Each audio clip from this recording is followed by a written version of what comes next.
Joining us is columnist and former government speechwriter Asa Bennett to chew over this and a few other big stories of the day. And this is a biggie, Asa. Absolutely. There's no way around this. You know, somebody accusing the king of racism is big.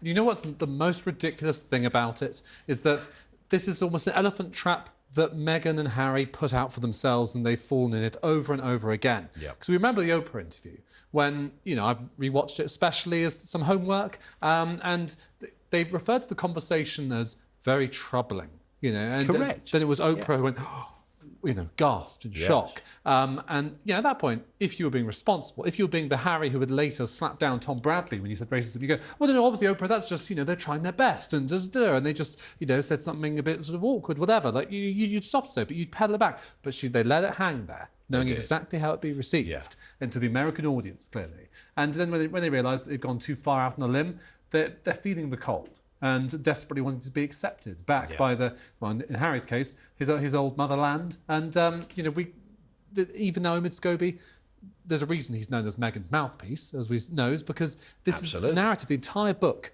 It's as if, not saying they did, but it's as if they wrote it, you know, in terms of how convenient it is, all the insights they get, you know, on their life. You get sort of almost the Montecito sort of biography there and then, how they have breakfast, what they do day to day. Meanwhile, everything else about the other royals, entirely rehashed, unoriginal, just scurrilous, and unfounded. Absolutely, and you're right. I also rewatched the Oprah stuff too. I mean, this wasn't just a quick passing comment.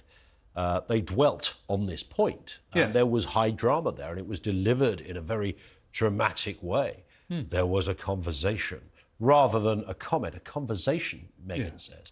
And as you say, you know, Oprah looks as if it's the worst piece of news she's ever heard in her life. And you know what's the weirdest bit then? Is that Meghan later, in the Netflix documentaries, I recall that she spoke about how, you know, the British media, everyone else saw this through race. And yet, in some ways, she injected that into the conversation there and then. Sort of like, she was accepted with open arms, as we all remember. Sort of, you know, from the point of the wedding onwards. Nobody even talked about race. Indeed. But then sort of Harry and Meghan wants to then dance ahead of a pin of, well, actually, we didn't say racism, Harry said to Tom Bradley. It was unconscious bias. And you're like, well, that's right. Cigarette paper's difference, really. It was a bit more than that, wasn't it? Does it, I mean, ultimately, if people are, you know, uber fans of Harry and Meghan, then they will buy into that line that this is the treatment they had. And, you know, I think most sane people will say, well, actually, I'm not believing this. I mean, even if you wanted, as I just said in the intro there, if you wanted to get into the details of that specific conversation, even that you wouldn't extrapolate from that is a racist comment. It could be a